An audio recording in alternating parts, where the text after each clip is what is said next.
Good afternoon, everyone. I think I'm on. Okay, we're going to dive in. I'm told we're a little behind time. So I hope you're all enjoying the 2018 National Book Festival. It's certainly a day. Yes, please, clap. Yeah. It's certainly a day full of fun and exploration and learning, or at least I always think so. My name is Anya Kreitney. I'm the programs manager in the Poetry and Literature Center, which is housed in the Library of Congress. The Poetry and Literature Center is many things, but the thing that you may know about us is we're the home of the U.S. Poet Laureate. So today is particularly auspicious because I'm joined by not one, but two Poet Laureates here on stage. Ms. Tracy K Smith and Mr. Robert Haas. Welcome to you both. Thank you.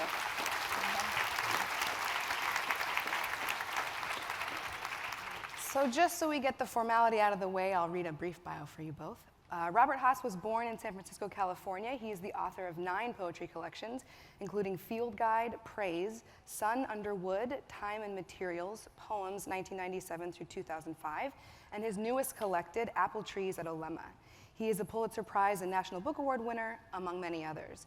Bob Haas served as U.S. Poet Laureate from 1995 to 1997. He's turning off his phone. Tracy K Smith was born in Falmouth, Massachusetts, and raised in Fairfield, California.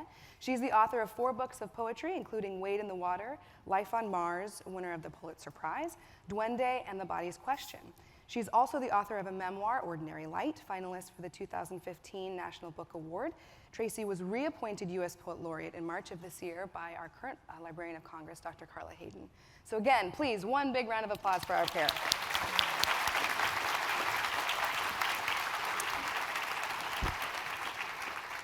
So we're here today to discuss their recent respective books. Tracy's book, American Journal, I'll hold up as show and tell. American Journal, 50 Poems for Our Time, is an anthology co-published by the Library of Congress and Grey Wolf Press. Tracy, you both selected the poems and wrote the introduction for this book. And Bob, your book, A Little Book on Form, an exploration into the formal imagination of poetry. Maybe even, no, not quite up there, but at any rate, here it is. And I think of the book as a sort of deep dive into the history of poetry, but also the inclinations that get us to write poems in the first place. So I wonder, Tracy, if you'll kick us off and maybe start with a poem. It's as good a place as any. Yeah, what a great idea.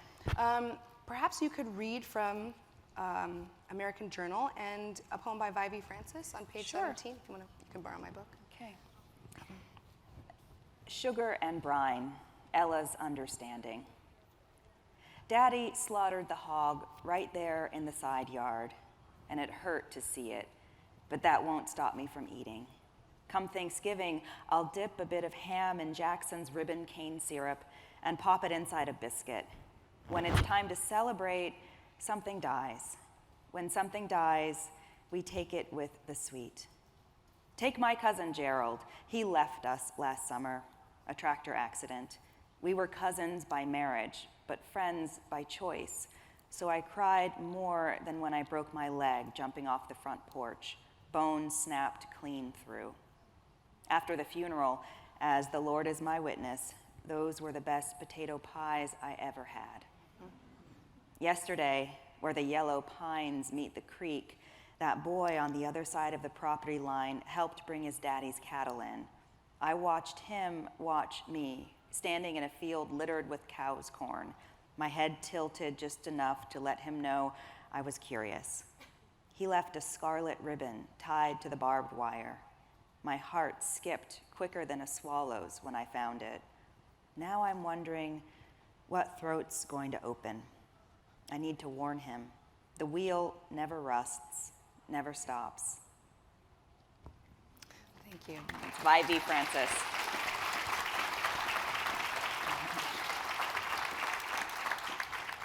So I chose that as a leaping off point for a couple reasons. One, I think the poem so beautifully captured the voice of a child, first and foremost. And it also does this thing with cognitive dissonance that we all can recognize, loving and being attracted to something that, either dies, an animal that is then killed, so on and so forth, right? And I love the ending as sort of the warning that it's sort of harbinger at the end, right? It certainly has a presence.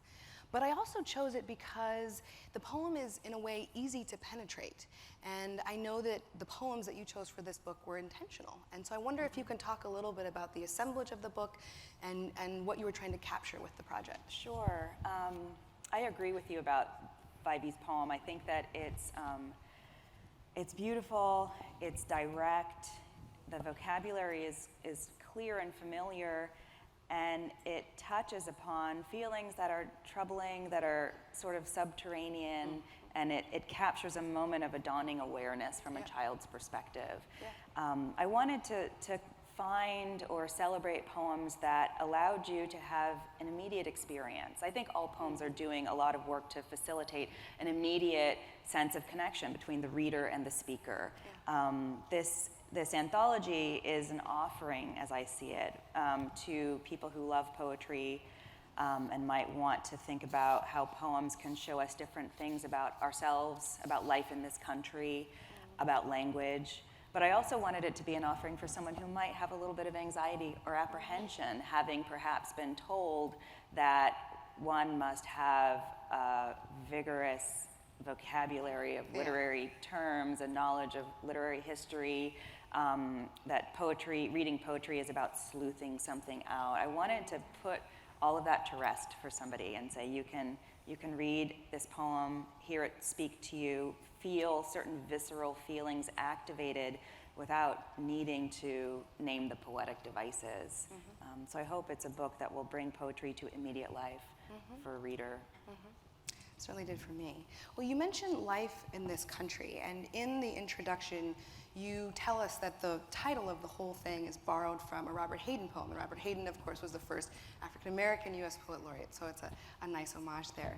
But the poem itself is about an alien who's from outer space and comes down to Earth, and he's sort of describing what it is he sees. And he's both, attracted, but he's also repelled and at times confused. And so, in a way, it made me think a little bit about poetry. And I think, do you think it's poetry's job to both describe what it is that we're inherently attracted to, and can it also relieve what we're repelled by? Can it do that work, or should it do that work? Well, I definitely turn to poems for the difficult and sometimes dark feelings that I live with, the questions that point me in directions that aren't necessarily celebratory, even while I also, of course, understand that poetry is great at bringing a sense of wonder and joy and hope into new language. I think that whatever the topic, what poems are doing, and this came up at the end of the last session, I think poems are bringing language, and sometimes unlikely language, to bear upon the feelings that are deep within us, the things that we live with without necessarily talking about, the things that confound us sometimes. Poems do a lot of work to bring the right terms to bear upon that, and I think it's exciting when the terms are not literal or direct. Poems are not trying to translate something in literal terms, but to say, feeling is so strange. We've got to go to the wrong context to get the right feeling. And I find great relief in that. This is an anthology that has poems that are in celebration of things, and poems that are maybe going to be useful for the things that we live with that are heavy, that are difficult to share even with oneself. Yeah, I agree. It sounds like you're describing the act of trying to transmogrify a private language and make it a human, or share it with another human, which I think is really special. Would you read another poem from the book? Oh, yeah. A poem by Ross Gay. Okay. Give a title. Okay, this is Ross Gay's Becoming a Horse. It was dragging my hands along its belly, loosing the bit and wiping the spit from its mouth made me a snatch of grass in the thing's maw, a fly tasting its ear. It was touching my nose to his, made me know the clover's bloom. My wet eye to his made me know the long field's secrets. But it was putting my heart to the horses that made me know the sorrow of horses, the sorrow of a brook creasing a field, the maggot turning in its corpse, made me forsake my thumbs for the sheen of unshod hooves, and in this way drop my torches, and in this way drop my knives. Feel the small song in my chest swell, and my coat glisten and twitch, and my face grow long, and these words cast off at last for the slow, honest tongue of horses. In some ways, this poem kind of enacts what you're talking about. You're picking up what I'm putting down, Tracy. Yeah, this poem offers us a recourse to feelings that sit outside of language, and also a sense of unlikely empathy or connection, right, between the human and the horse. And it's not bringing the horse into human terms, it's finding a place that's literally embodied by the horse that allows the speaker to feel something that's larger and stranger than what is ordinary. I love the things that he discovers, the sorrow of horses, the sorrow of a brook creasing a field. That's not the immediate feeling I would get, but he's guiding me to recognize a sense of maybe mortality or finitude from a perspective that's outside of the human. I like that, the poem begins by saying, it was this that gave me that, it was this that gave me that. But then there's a way, toward the bottom of the poem, a sentence begins, feel the small song in my chest. This could just be a colloquial way of extending, it was this that made me feel that. But it also, by that point in the poem, feels like a command to the reader. Feel the small song in my chest swell, and my coat glisten and twitch. And so reading the poem, I'm also invited into the point of view and the perspective of the great beast. Yeah, that's said so capably, and you were thinking along the same lines I was thinking. The lines for me, and in this way drop my torches, and in this way drop my knives, feel the small song in my chest. That small song can be poetry, right? And even the way you read it, you pause, and it was pleasurable to hear how you read those lines. It really made me, it seemed as if it enacted what it is you're attempting to do with your Poet Laureate project. And so, this is a companion, essentially, to your project, traveling the country, rural countries, or rural communities, in fact. So maybe you want to tell us a little bit about your Poet Laureate project, where you've been. I know you're just freshly back from Alaska, as fresh of yesterday, all of yesterday. So share with the audience a little bit about how it's been, and who you've seen, and the travels. Oh yeah, it's been such a gift. So the project is now called American Conversations, Celebrating Poetry in Rural Communities. And that's really what it's been. We've taken trips to different small rural communities in different parts of the country. The states that we visited so far are New Mexico, South Carolina, Kentucky, and Alaska. And in each state, we visited different communities, either libraries and community centers, or more curated spaces like rehab facilities, retirement centers, and talked with people, of large and small groups of people, about what they hear, what they're reminded of, what they're made to want to say back to the poems that we read.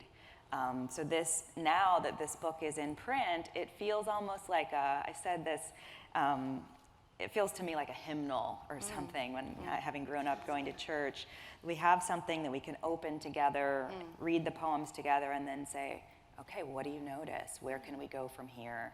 My wish has been to get to a place that's not small talk.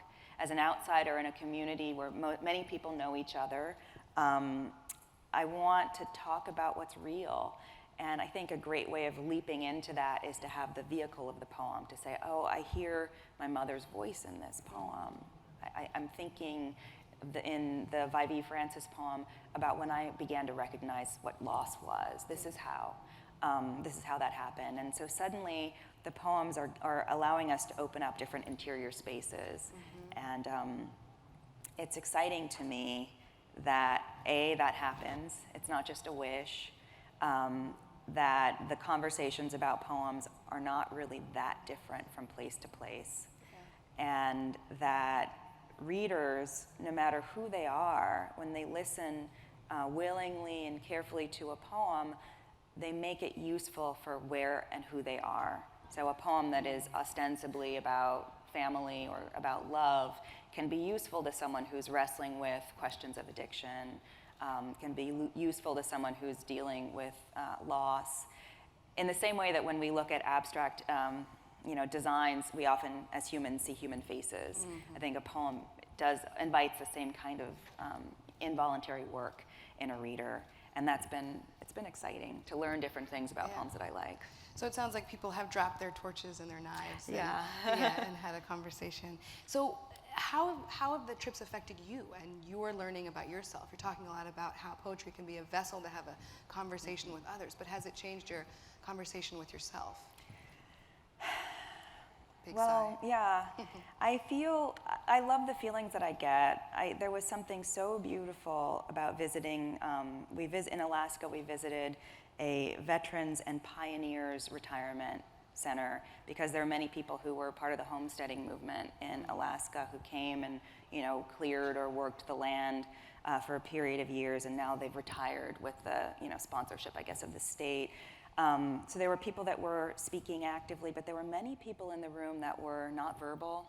There were people who were, living with Alzheimer's, and to be in a gathering where speech wasn't the main thing that was happening, where poetry was allowing something else to enter the room.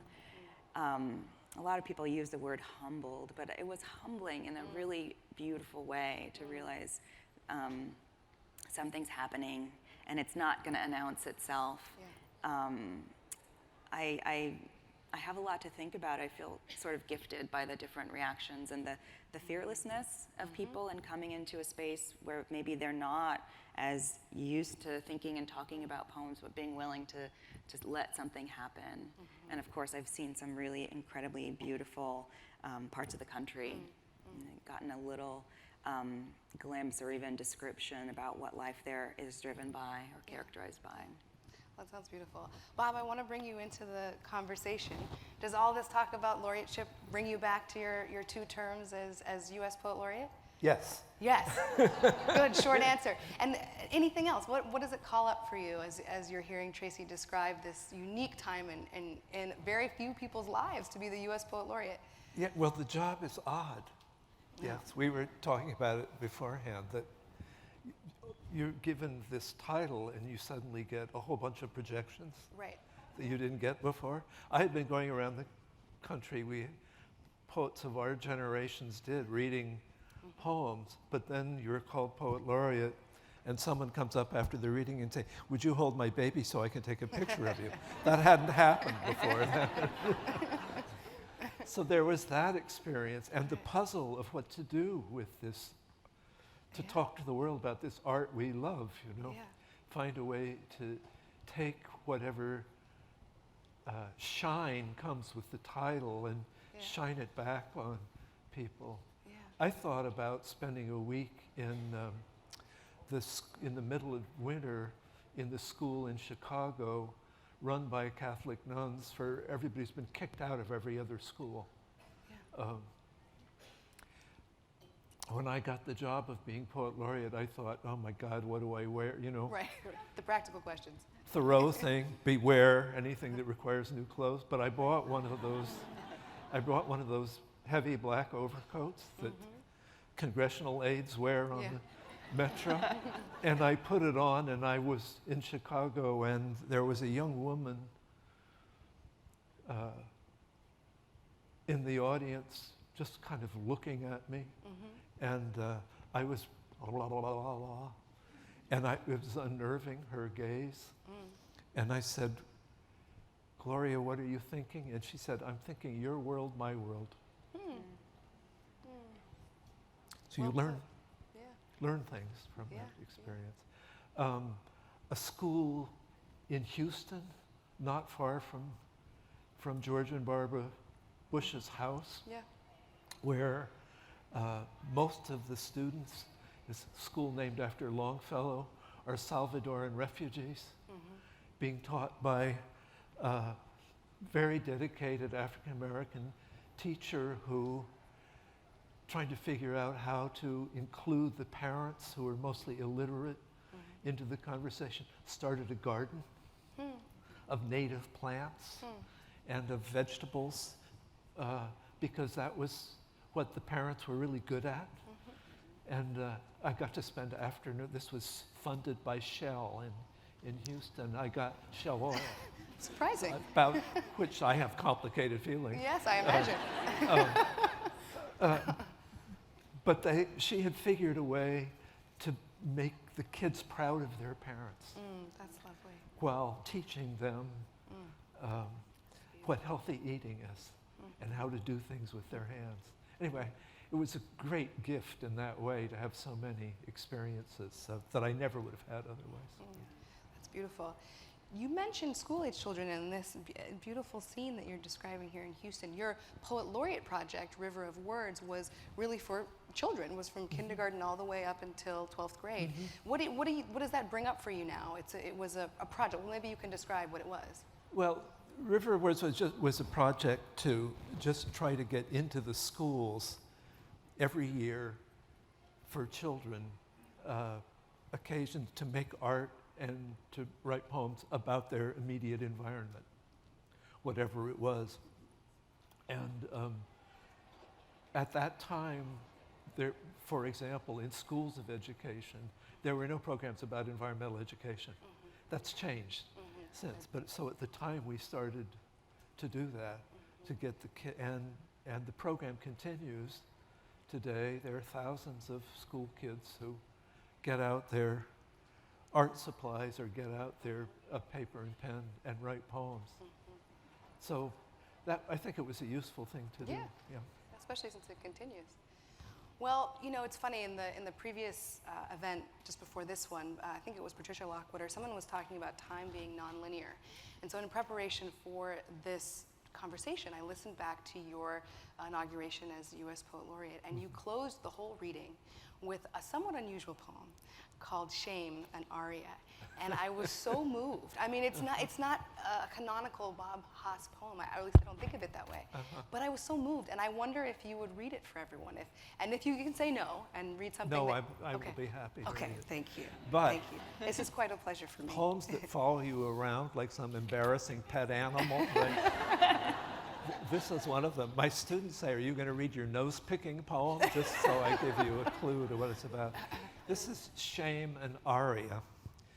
You think you've grown up in various ways, and then the elevator door opens and you're standing inside, reaming out your nose, something about the dry air in the mountains, and find yourself facing two spruce elderly couples dressed like improbable wildflowers in their primary color, definitely on vacation, sports outfits. A wormy curl of one of the body's shameful and congealed lubricants gleaming on your fingertip under the fluorescent lights, and there really isn't too much to say. As you descend the remaining 2 flights with them in silence, all 5 of you staring straight ahead in this commodious aluminum group coffin toward the ground floor. You are, of course, trying to think of something witty to say. Your hand is, of course, in your pocket, discreetly transferring the offending article into its accumulation of lint. One man clears his throat, and you admit to yourself that there are kinds of people, not people in particular, you hate. That these are they, and that your mind is nevertheless working like a demented cicada drawing its wings after rain to find some way to save yourself in your craven small child's large ego's idea of their eyes. You even crank it up a notch, getting more high-minded and lugubrious in the seconds it takes for the almost silent gears and oiled hydraulic or pneumatic plungers and cables of the machine to set you down. Nose-picking, you imagine explaining to the upturned reverential faces, is in a way the ground floor of being. The body's fluids and solids, its various despised disjecta, toenail pairings left absently on the bedside table that your lover the next night notices there, streaks in underwear or little faint odorous pea blossoms of the palest polleny color, the stiffened small droplets in the sheets, the body's shuddering late night loneliness and self-love, russets of menstrual blood, toe jam, earwax, phlegm, the little dead militias of white corpuscles we call pus. What are they, after all, but the twins of the juices of mortal glory? Sap, wine, breast milk, sperm, and blood. The most intimate hygienes, those deepest tribal rules that teach a child trying to struggle up out of the fear of the loss of love from anger, hatred, fear. They get taught to us, don't they, as boundaries, terrible thresholds? What can be said or thought or done inside the house but not out? What can be said or thought or done only by oneself, which must therefore best not be done at all, so that the core of the self we learn early is where shame lives, and where we also learn doubleness, certain practical cunning, and what a theater is, and the ability to lie. The elevator has opened and closed.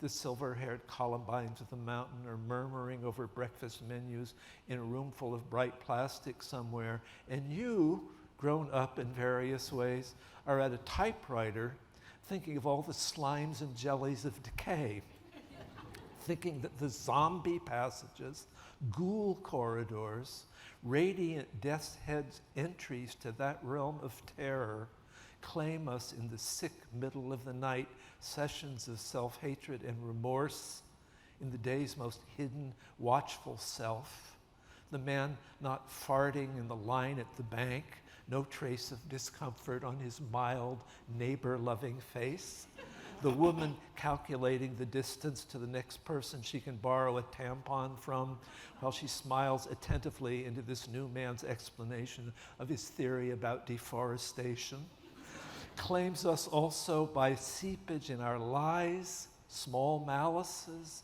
razor nicks on the skins of others, of our meannesses, deprivations, rage, and what to do but face that way and praise the kingdom of the dead. Praise the power, which we have all kinds of phrases to elide the fact that none of us can worm our way out of, that no man can evade, which all must come to in the end. Praise it by calling it time.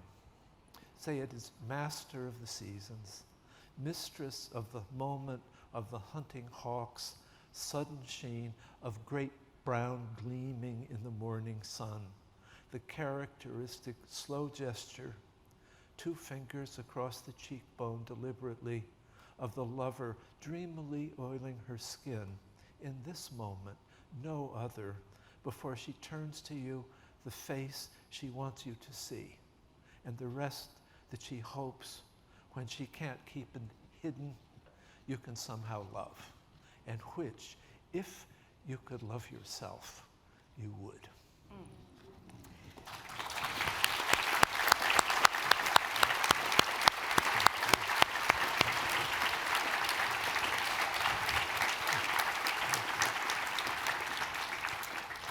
Thank you for your indulgence. That was quite a treat to hear you read that poem. I love it for many reasons, but one, it's funny, as we all hear. It's a bit strange, but also it takes us in these flights of fancy we would never expect, and ends with, I think, something very human, which is this idea of boundary and shame being keeping us from ourselves and from loving and truly understanding one another, and how it is a learned intrinsic behavior from when you're young, and how we got to confront it ultimately and get rid of it. Am I understanding correctly? Yep.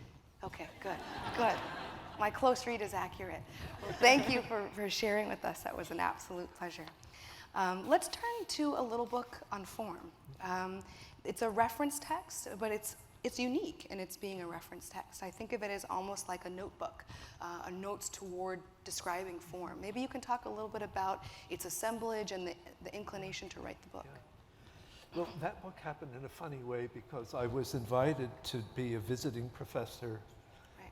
Actually, my wife was invited to be a visiting professor of poetry at the Iowa Writers' Workshop. Mm-hmm. And I came along and they said, would you teach a course on form in poetry? And so I looked at books on form in poetry, and they were all about how you make a sonnet, or how you, and most people don't go around making sonnets anymore. Right. They don't do anymore. So I was thinking, well, how would you go about this? And I was thinking about little formal things, the way, what makes poetry memorable, Yeah. which is, and so I did handouts for the class on what makes one line, and what makes two lines related to each other, and what makes three lines. And I was having fun churning out these weekly readings for the students. And that was that. And then about 10 years later, my editor wrote to me and said, "What's this book you wrote on form?" And I said, "I don't know what you're talking about." And it turns out some of my students from this class had been using these The notes. things online. And my editor said, "They're really interesting. We should do a little book of them." And I thought, a free book, you know, little book on form. So then I started adding to it. And we had already definitely decided it was to be called a little book on form. And now it's a tome. You know, it's a Yeah, not quite But little. that was how it got started. I was interested in the way the evolution of poetry, I think, in every language happened because it was the oldest memory storage technology, was saying things rhythmically. So in Serbian and Chinese and Bantu and every language, people over 200,000 years, or however long human beings have been making speech, have been evolving the most memorable ways to say things at the core of poetry. And in the ancient poetry, of course, the epics all begin by evoking the goddess of memory. Right. So I was interested in what kinds of patterning made things memorable.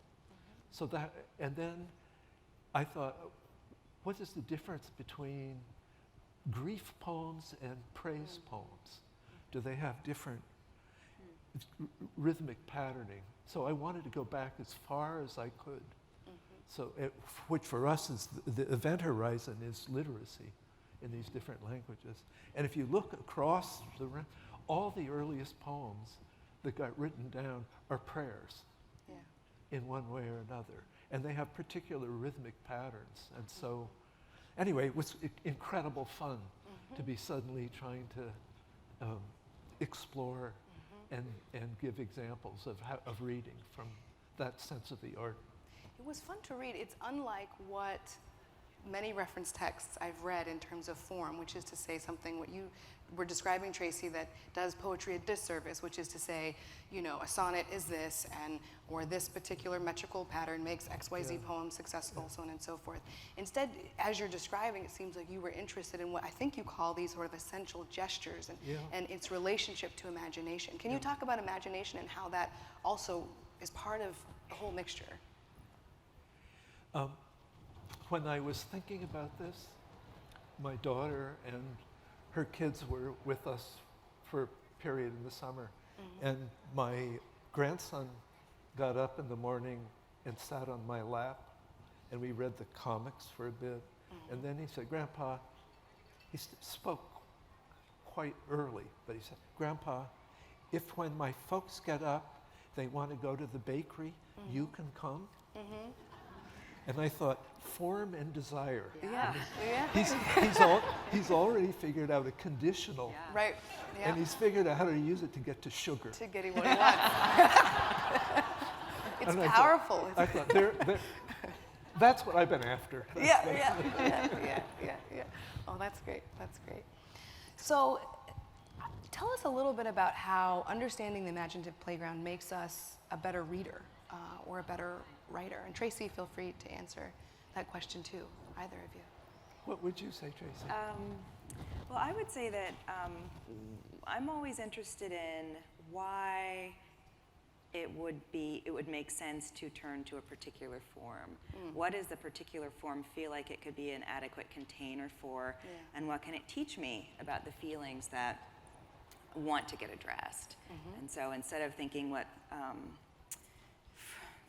I'm trying to find a path into the inside of the form that can give shape and courage to my if-then constructions.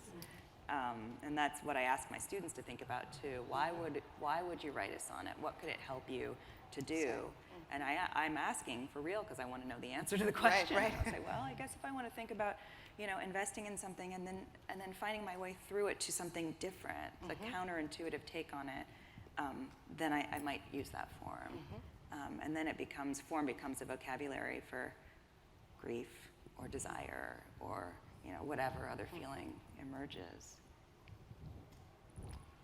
I think another thing that we have in common is that in European poetry and with modernism, we inherited the idea that all the traditional holding forms are no longer adequate, that they have to be reinvented across the whole range of early 20th century poets who were, for us, I think, it was certainly for my generation, still totally alive as models and possibilities.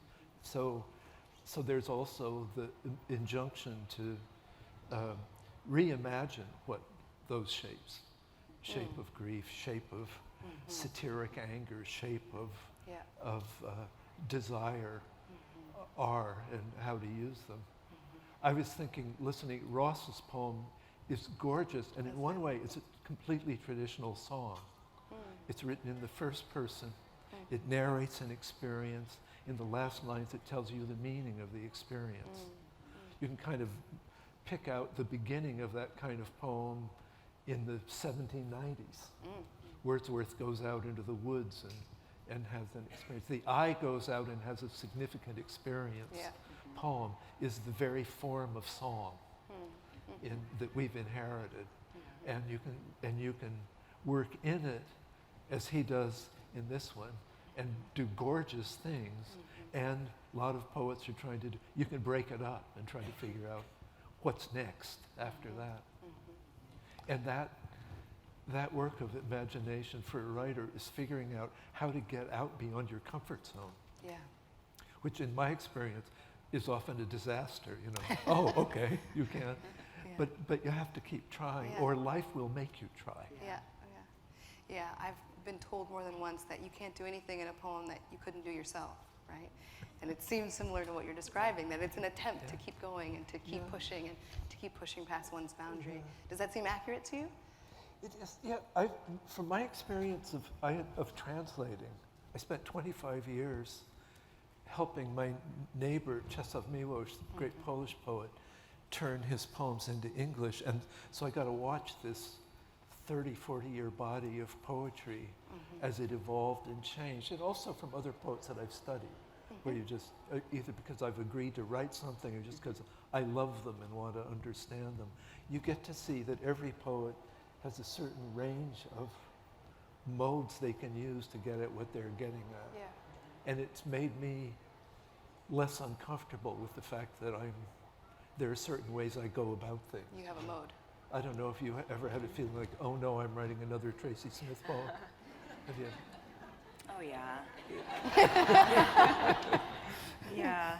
And then you find, the gradations that the self can see there's so much.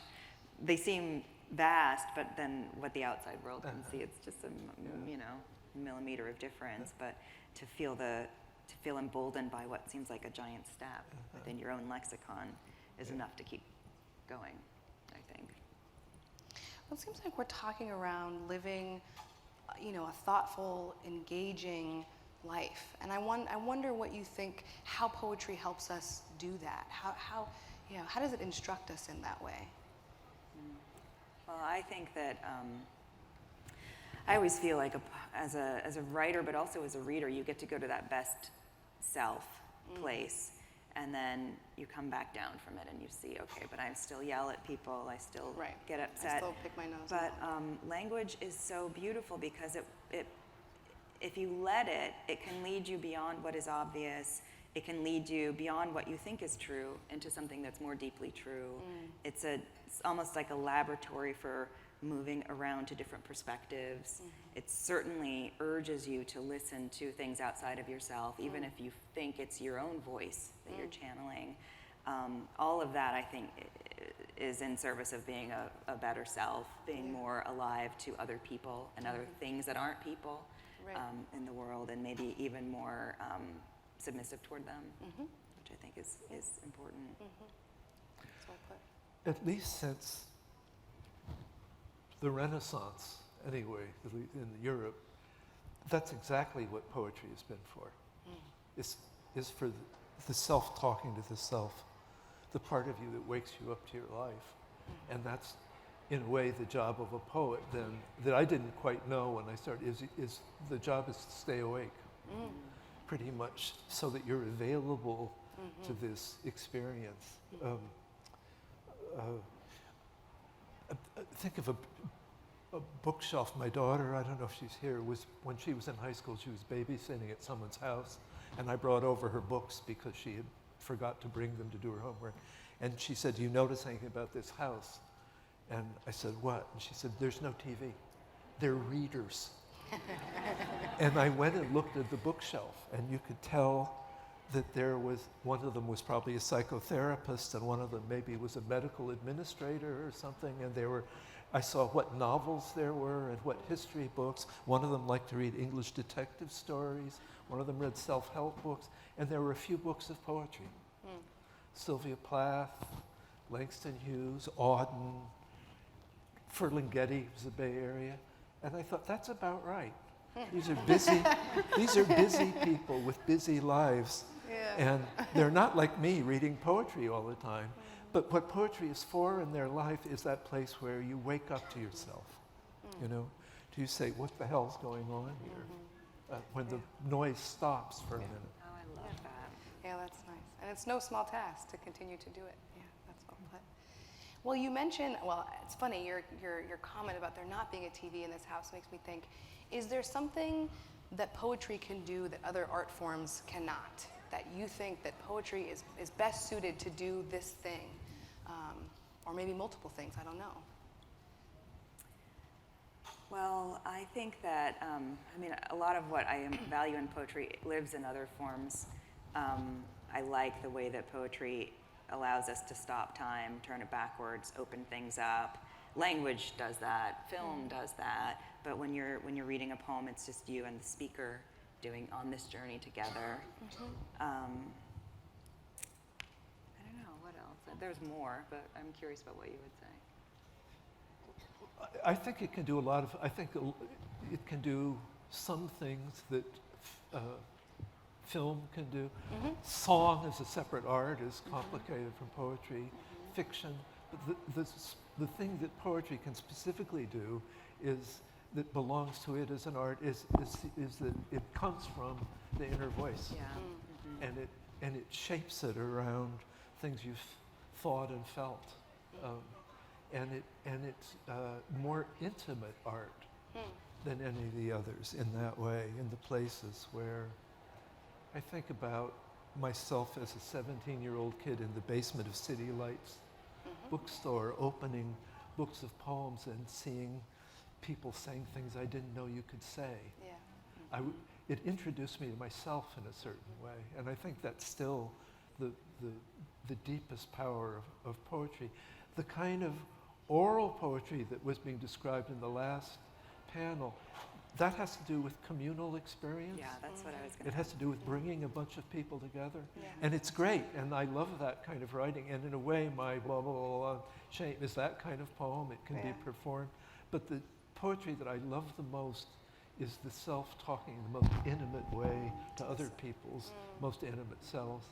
I feel like even that private lyric moment that shapes so much poetry, it's a living, in the same way that, the Bible is supposed to be a living word. I really do believe that poetry is animating language to a place that is capable of creating a sense of community. I feel that when I'm in a group of people and we are listening together in rapt silence to this one voice, which becomes larger than one voice in a way. That feels like creative, like it's making a world happen. And there is in that, the thing to be at is poets begin with the kind of love of the radiance of language. I was thinking about the power of your poem was to say things, say a thing plainly. And you have to fall in love with being able to say, it's late afternoon and the sun is misty. Just let it sit there, that line, or whatever the line is. Look at the sheer magic of being able to take our senses and turn it into these musical phrases. That was beautiful. I mean, we have just a couple minutes left, so I just want, since we're supposed to be talking about the making of poetry here, maybe we can close and you can say what's something that you listen for, either when you're writing, and we've talked about this in so many ways, but for those of us who are writing poems in the room, how to make themselves attentive to either a line, as you're describing in the book, Bob, you said one line led to another and so on and so forth, or a poem itself. And maybe that can be the parting advice to those in the audience. I'm in town with my 8-year-old daughter, and yesterday we went to the Air and Space Museum and did a virtual reality simulation of going into a wormhole. Yeah. And I was thinking that's what we're trying to do in art. We're trying to cover these impossible distances with like single words. Yeah. And I think that I get excited when I see that happen. I think metaphor is the wormhole, but sometimes metaphor can live in a single word. It can live in a verb chosen from the animal kingdom that's actually in service of, describing a human or a child or anything. You're covering this amazing distance even while you're going somewhere else. Yeah. And I get excited when poems can do that kind of succinctly yet robustly at the same time. Time machine. Bob? I think everybody is different in that way, but there are types. Yeah. Somebody said that the two kinds of poets are oxen and lions. That the oxen put on the harness and they pull every day. Yeah. And the lions sit around for a week and then pounce. And I think I've been both at different times. I'm definitely an oxen where it comes to prose. I just have to pull. And I tend to, poets get asked this a lot, how do you write poems? And the answer, of course, is we don't have the faintest idea, right? Right.